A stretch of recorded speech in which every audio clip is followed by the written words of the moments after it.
They thought firing me would solve their nepotism problem.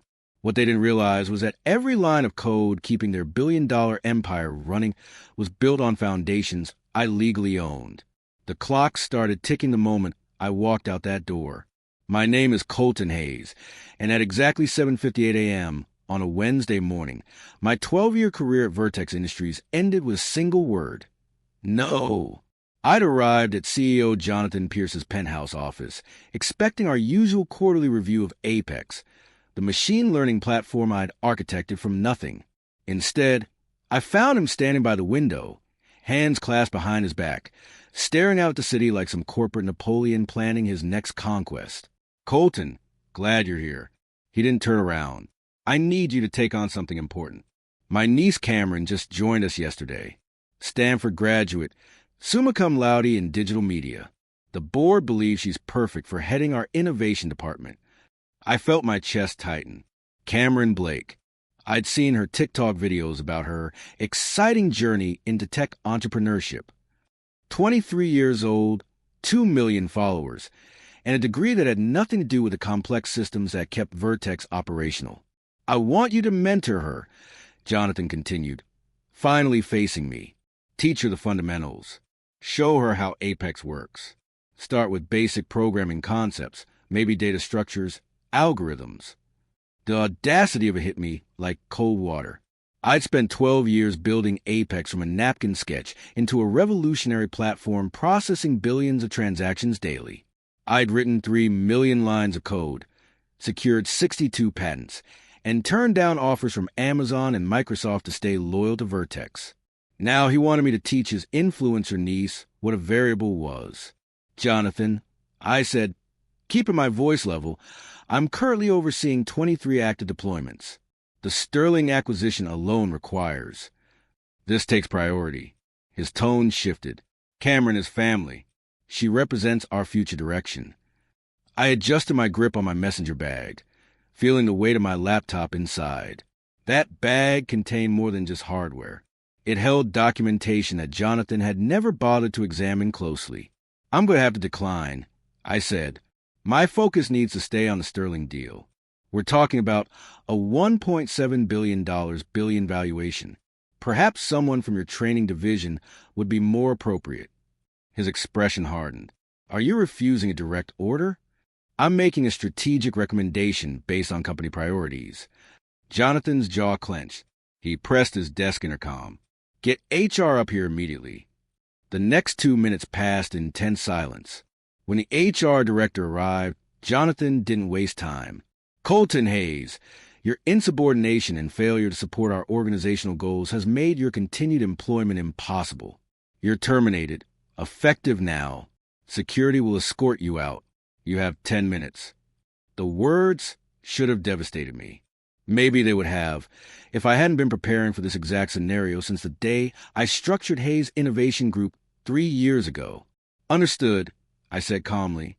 "I'll need to document the transition protocols. IT will handle everything. Your credentials are already deactivated." Already deactivated. He'd planned my termination before I even walked through his door. As I turned to leave, Jonathan called out one last time. "The NDA you signed covers everything. I trust you understand the consequences of violations." I paused at the doorway, allowing myself the briefest smile. "I remember every clause, Jonathan. Every single one." The door closed behind me with a soft click. 7:58 a.m. The end of Colton Hayes, Chief Technology Officer. But Jonathan Pierce had just made the kind of catastrophic error that arrogant men always make. He assumed ownership meant control. He was about to discover how wrong he was. 2 security guards I'd known for years escorted me down the hallway. Neither spoke, though I caught the apologetic look in the younger one's eyes. Through the glass walls of the engineering department, I could see my team absorbed in their work. Nobody glanced up. In a building where information moved at fiber optic speeds, they already knew what had happened. My office looked exactly as I'd left it that morning. Coffee mug half full. Family photos on the desk. The whiteboard still covered in algorithm diagrams from yesterday's brainstorming session. 10 years of my professional life reduced to items I could carry in a cardboard box. I worked methodically. Photos of my daughter's graduation, my late wife's picture from our anniversary trip to Maui, and a commemorative plaque from Apex's first successful deployment. My hands moved on autopilot, while my mind calculated the next 12 hours. In the bottom drawer, beneath expired conference badges and old planning notebooks, I found what I was looking for: a silver USB drive no larger than my thumb. To anyone watching, it looked like personal backup storage. I slipped it into my pocket next to my keys. That's company property. The voice came from my doorway. Cameron Blake stood there in a designer outfit that probably cost more than most people's monthly rent. Her phone was raised, recording. Uncle Jonathan wants documentation. We can't have you stealing anything. I turned to face her, keeping my expression neutral. Up close, she looked even younger than her 23 years. Perfect makeup, professionally styled hair, and the absolute confidence that comes from never having to earn anything. Hello, Cameron. Congratulations on your new position. She lowered her phone slightly. Yeah, well, Uncle Jonathan says I'll be taking over your projects. He says Apex isn't really that complicated once you break it down. Behind her, I saw the younger security guard suppress an eye roll. I'm certain you'll do excellent work, I said, returning to my packing. You should probably leave your passwords, Cameron continued, stepping uninvited into my office. Uncle Jonathan says people like you always try to cause problems when you leave. People like me. I let the words hang in the air. All my access was revoked at 7:58. IT will establish new protocols for you. She frowned, clearly not understanding half of what I'd said. Whatever. Just don't take anything important. I'll be watching. I closed my box and took one final look around the space where I'd spent countless nights debugging code, celebrating breakthroughs, and building something extraordinary from pure ambition. It's all yours now, I said to Cameron. Good luck with level 19. What's level 19? Something you'll discover soon enough. The elevator descent felt like traveling through layers of my former life.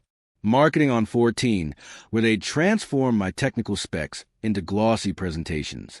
Legal on 9, where I'd signed contract after contract, including the incorporation documents for Hayes Innovation Group, buried so deep in subsidiary paperwork that even the CFO had missed it. The lobby was empty except for the receptionist, who offered a sad smile as I passed. The revolving doors spat me out onto the sidewalk at exactly 8:08 a.m., 10 minutes after my termination. The morning air hit my face like reality crystallizing. Around me, the city maintained its relentless rhythm. Professionals rushing to meetings, street vendors serving breakfast, and the endless pulse of ambition and commerce. I stood there holding my box of belongings, feeling the USB drive's weight in my pocket. Inside that small device wasn't stolen code or proprietary secrets. It was something far more valuable. The original patent filings for Apex's core architecture, registered not under Vertex Industries, but under Hayes Innovation Group, with my daughter listed as a secondary stakeholder. A perfectly legal arrangement I'd made when her college tuition had threatened to drain my savings. Vertex had licensing rights, naturally, as long as I remained employed. I smiled then, genuinely. Behind me, through the building's glass facade, I could see Cameron settling into my former office, probably live streaming her first day as an innovation executive. She had no idea that in approximately 84 minutes, when Jonathan tried to demonstrate Apex to the Sterling Capital partners, everything would change. The countdown had already begun. My Tesla's interior felt like a war room. I settled into the driver's seat, placed my box in the back, and opened my laptop. The parking garage's fluorescent lights flickered overhead as the system powered up. The Apex control interface appeared on my screen, clean and minimalist, exactly as I designed it. Most people saw Apex as sophisticated artificial intelligence software. They observed the predictive analytics, the natural language processing, and the features that made headlines. What they couldn't see was the architecture beneath. 19 layers of interconnected security protocols, each more intricate than the last. I entered my credentials. Not my Vertex credentials. Those were dead. These were different, older, More fundamental. Welcome, system architect. Status, operational. Layers 1 to 18, active. Layer 19, standby mode. Layer 19, my insurance policy, built into Apex's DNA from inception. While Jonathan and his board celebrated each new feature I added, I've been constructing something else entirely. A fail-safe. The logic was elegant. If the registered system architect employment status changed from active to terminated without proper transition protocols, licensing verification would be required within 90 minutes. Without verification, Apex would enter protective mode, refusing all access until the licensing dispute was resolved. I checked my phone. 8:16 a.m. Jonathan's demonstration was scheduled for 9:30. 74 minutes until showtime. My fingers hovered over the activation command. One keystroke would set everything in motion. There would be no reversal once initiated. But then I thought about Cameron's dismissive tone, about Jonathan's calculated betrayal, about 12 years poured into code they thought they could simply claim. I pressed enter. Employment status change detected. Initiating license verification protocol. Countdown, 89:59. The numbers began their relentless descent. I closed my laptop and started the car. As I pulled out of the garage into morning traffic, I finished the coffee I grabbed from the lobby vendor, better than the one Jonathan had left untouched on his desk. My phone buzzed. A text from Elena, my lead engineer. Heard what happened. This is wrong. The team is ready to walk. I pulled over to respond. Don't. Not yet. Watch the 9:30 demo. 3 dots appeared, then disappeared, then appeared again.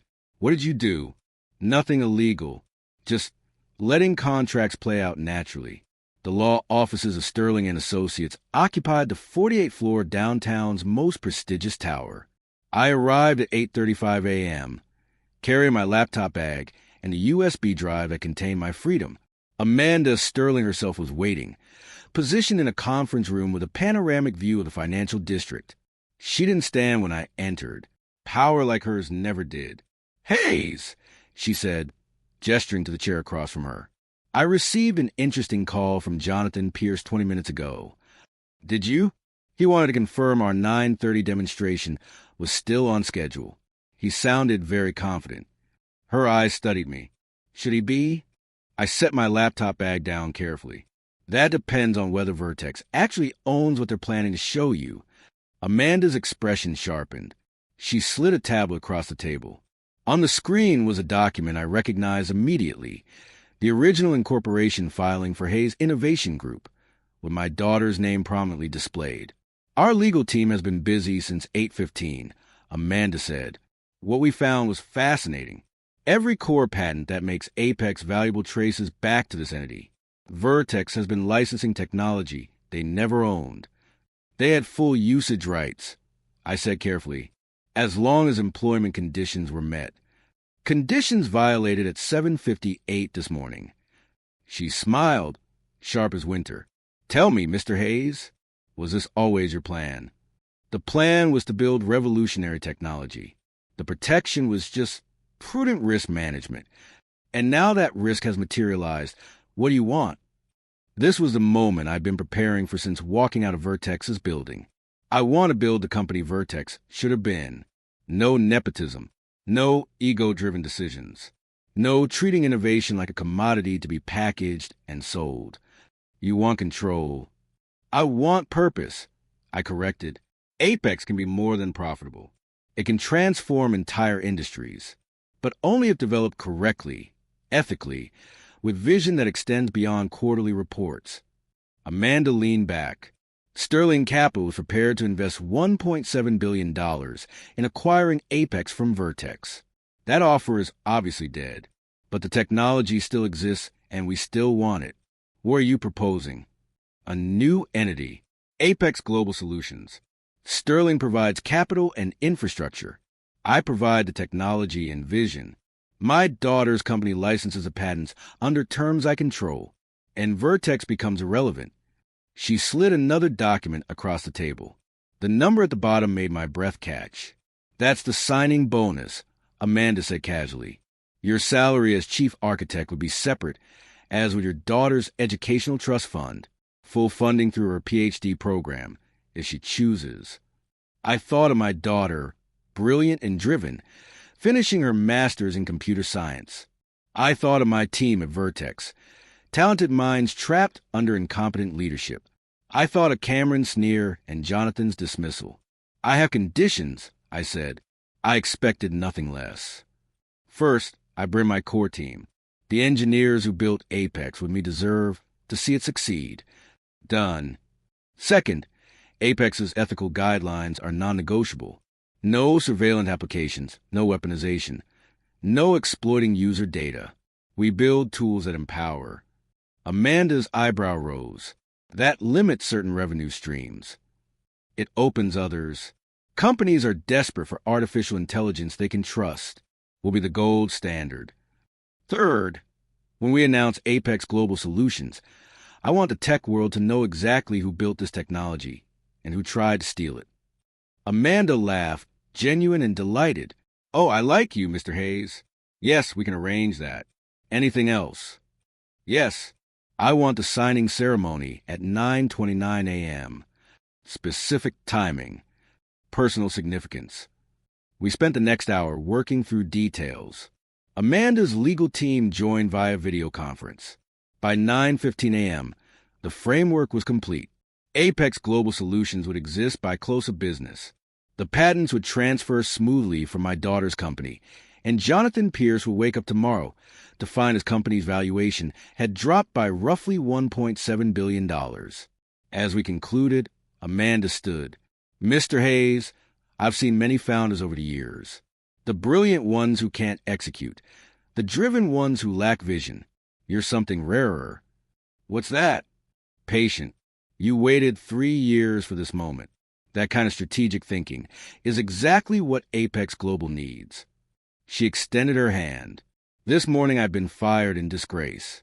This afternoon, I was about to become chief architect of a company with unlimited resources. One more thing, Amanda said as I gathered my belongings. Jonathan Pierce has been calling nonstop. He's desperate to salvage the deal. Should I return his calls? I consider for a moment. Tell him Sterling Capital is in negotiations with the patent holder. If he wants to discuss licensing Apex for Vertex's use, he can contact Hayes Innovation Group directly. And will your daughter take his call? My daughter doesn't negotiate with people who terminate her father to make room for unqualified relatives. Amanda's laughter followed me out. The conference room at Vertex Industries had been transformed into a technology showcase. 3 massive displays showed Apex's interface in brilliant resolution, while the company's best engineers stood ready at support stations. The Sterling Capital team sat around the polished table. For executives in expensive suits, tablets ready to capture every detail of the demonstration that would justify their $1.7 billion investment. Jonathan Pierce stood at the head of the table, confidence radiating from every pore. Beside him, Cameron posed with a tablet, having changed into yet another designer outfit. Her live stream was already active, broadcasting to her followers about revolutionizing technology. Ladies and gentlemen, Jonathan began, his voice carrying practiced smoothness. What you're about to see isn't just software. It's the future of machine learning. Apex represents 12 years of innovation, and under the leadership of our new innovation director, he gestured to Cameron, who waved at her phone camera, we're prepared to scale beyond anything our competitors imagine. The lead investor, Amanda Sterling herself, leaned forward. Let's see it in action. Jonathan nodded to the lead engineer, who began typing commands. The screens flickered to life, showing Apex's initialization sequence. Everything looked perfect for exactly 14 seconds. Then the first error message appeared. System architect verification required. The engineer frowned, typing rapidly. Just a minor glitch. Let me. Access denied. Authentication failure. What's happening? Jonathan's voice tightened, though his smile remained. I'm not sure, sir. The system is requesting architect-level credentials. Then use them. I am, sir. They're not working. The screens flashed red. A new message appeared, larger this time. Licensing verification required. Time remaining, 1432. Contact the system architect for resolution. Cameron, oblivious to the growing panic, continued her live stream. So, sometimes technology has these little bugs, but that's why we have such an amazing team to turn that off. Jonathan's is cut through her words. She blinked at him, confused, but kept recording. The Sterling team exchanged glances. Amanda's expression had shifted from interest to cold assessment. Mr. Pierce, is there a problem with your system? No problem at all. Just a routine security protocol. Jonathan turned to his acting CTO, a man named Raymond, who'd been promoted approximately 40 minutes ago. Fix this. Now. Raymond's fingers flew across the keyboard, sweat forming on his forehead. Sir, I can't access the core systems. It's like they're locked from outside. That's impossible. We control all access points. Not all of them, Raymond said quietly, his face pale as he stared at the screen. There's something here about level 19. I've never seen this before. The countdown continued its merciless progression. 1308. Get Colton Hayes on the phone. Jonathan barked at his assistant. Sir, he was terminated this morning. I know he was terminated. Get him anyway. The phone rang on speaker. My voicemail picked up, professional and pleasant. You've reached Colton Hayes. I'm currently unavailable. If this is regarding Apex system architecture, please consult your licensing agreement. Have a great day. Jonathan's hand slammed the table. The Sterling executives flinched. Mr. Pierce. Amanda Sterling stood slowly, gathering her materials. It appears you have internal issues to resolve. We'll need to postpone. Wait, please. This is just a temporary. Your system is completely inaccessible during a billion-dollar demonstration. Your new innovation director is live streaming our confidential meeting to social media. And apparently the only person who can fix this is someone you fired this morning. She shook her head. We'll be in touch. Maybe. The Sterling team filed out. The countdown reached 9:47. Sir, Raymond said, his voice barely audible. I found something in the system logs. There's a licensing structure buried in the code. It's not registered to Vertex. What do you mean? The core Apex patents. They're registered to something called Hayes Innovation Group. We have usage rights, but they're conditional on... He trailed off, his face white. Conditional on what? Jonathan's voice was deadly quiet. On Colton Hayes' continued employment with Vertex Industries. The room erupted. Cameron's live stream caught it all. Jonathan screaming at lawyers on the phone. Raymond is desperately trying to break through the system lockdown. Engineers scrambling like ants from a destroyed colony. The hashtag ApexFail was trending within minutes. 5:21. Uncle Jonathan, Cameron whined, finally lowering her phone. Can't we just hire him back? Jonathan turned on her with fury in his eyes. Get out. She fled, her heels clicking rapidly down the hallway. The screens went dark as the countdown reached 1 o'clock. Then a single message appeared. Apex system entering protective mode. All access revoked. For licensing inquiries, contact Hayes Innovation Group. Authorized representative. Colton Hayes. In 90 minutes, Jonathan Pierce had lost everything. The Sterling deal was dead. The stock price was plummeting in real time. And Apex, the crown jewel of Vertex Industries, was locked behind walls of my creation.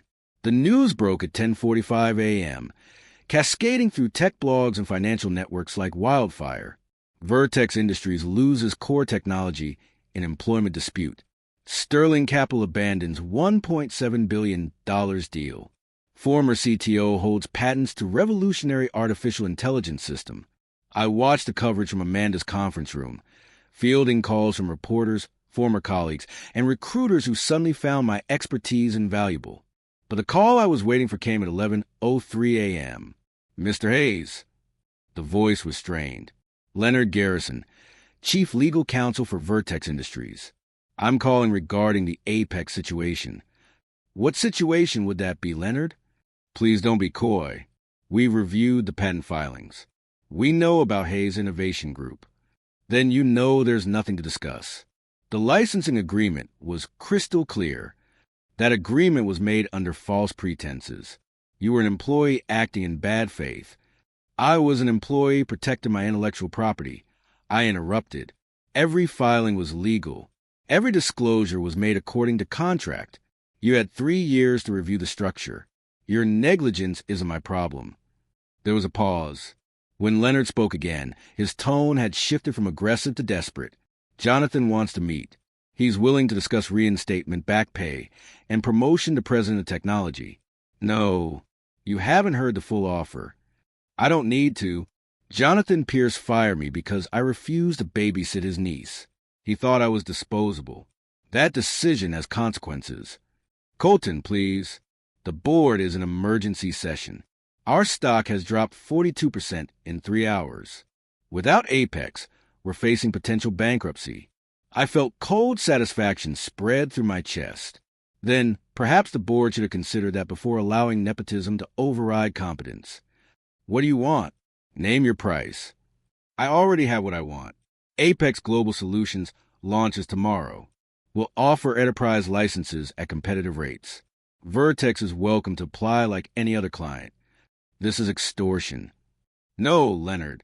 This is business. The same kind Jonathan conducted when he terminated me without cause. The difference is I did it legally. I ended the call and immediately blocked the number. My phone buzzed with a video call. Elena's face appeared, and behind her I could see familiar faces from my core team. Colton, is it true? Apex Global? Sterling backing? It's true, and I want all of you with me. Same positions, 60% salary increase, equity stakes, and the chance to build Apex the way we always dreamed. The cheers that erupted made me smile genuinely for first time all day. When do we start? Asked Brandon, my senior architect. Monday. Sterling's legal team will handle exit negotiations with Vertex. Just document everything, and don't sign anything without running it by our lawyers. After the call, I moved to Amanda's office window.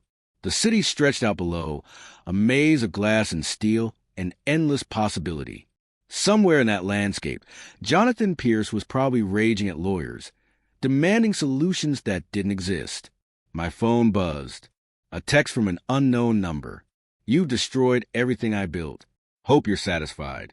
JP, I considered not responding. Then type back. You destroyed it yourself the moment you chose nepotism over merit. I just refuse to go down with your ship. 3 dots appeared, disappeared, and appeared again. The board wants to negotiate. They're willing to remove me as CEO. If you'll come back. I stared at the message. 6 months ago, I might have been tempted. The chance to run Vertex properly, to implement the vision Jonathan had corrupted. But that was before this morning, before the dismissal, before realizing I didn't need Vertex. Too late. Apex Global launches tomorrow. Maybe Cameron can build you something new. I blocked that number too. My daughter called as I was driving home. Dad, I got the strangest call today. Jonathan, super agitated, offered me $15 million for some paperwork I signed. What did you tell him? That I don't negotiate with men who fire my father. Also, his voicemail sounded desperate, unprofessional. I laughed, really laughed. For the first time all day. I love you, kid. Love you too. Now tell me about the new company. Don't skip anything. As I filled her in, Apex Global, Sterling's backing, the whole team coming with us. The tension of the day melted away. Tomorrow, the press release would drop. The tech world will wake up to a new reality. Apex, free from Vertex. Innovation over nepotism. Creation over entitlement. But tonight, I just savor the quiet satisfaction of a plan executed perfectly. They fired me at 7:58 a.m. at BY Sunset. I'd won everything. The next morning, the 47th floor of the Sterling building was already alive. Transformed overnight into Apex Global's new home. Open layout, floor-to-ceiling windows, no corner office. Just us. Elena with champagne, Brandon wiring servers, and a countdown clock ticking toward 9:30. Nervous? Amanda, Sterling asked, appearing beside me. No, I said. This feels right. Good, because we have visitors. I turned. Reporters. Bloggers. A Bloomberg camera crew. I thought we agreed on quiet launch. Amanda smiled. That was before Jonathan held a press conference accusing you of theft. Let him. Discovery will be fascinating. At 9:29, I stood before a crowd, pen in hand. Mr. Hayes, did you sabotage Vertex? A reporter shouted that I signed the first document. I spent 12 years building Apex. The only sabotage was Jonathan choosing nepotism over competence. Weren't those patents filed while you worked at Vertex? Legally protected through my own entity. Vertex had a license. As long as I was employed, they broke the agreement. And your former colleagues? The real team's right here, I said, nodding to my engineers. Vertex can apply for a license like anyone else. We believe in fair access to innovation. The final signature. The clock hit 0. Cheers. Corks popped. Somewhere across the city, Vertex's stock plunged again. Amanda stepped up. Sterling Capital fully funds Apex Global, not just a company, but a new standard for ethical AI. My new office had no walls, just a desk with a simple nameplate. Colton Hayes, Chief Architect. Through the window, the Vertex Tower loomed in the distance. Jonathan was probably still scrambling to explain how he lost a $1.7 billion asset in one morning. He'd never get it. This wasn't revenge. It was respect for the work, the team, and the truth that creation outweighs ownership. My team raised their glasses. To Apex Global, to doing it right this time. To show them what we're really made of. I raised mine. To second chances, and making sure we never need a third. We drank. We celebrated. Then we got to work. While Jonathan was still trying to understand what happened, we were already building what came next. They fired me at 7:58 a.m. .by 9:30. I owned everything they needed to survive. And that was just the beginning. Thanks for listening. If Colton's story resonated, drop a comment. Where are you watching from? Have you faced workplace injustice? How do you handle it? And if you believe expertise should beat nepotism every time, hit subscribe. Remember, sometimes the best revenge is massive success.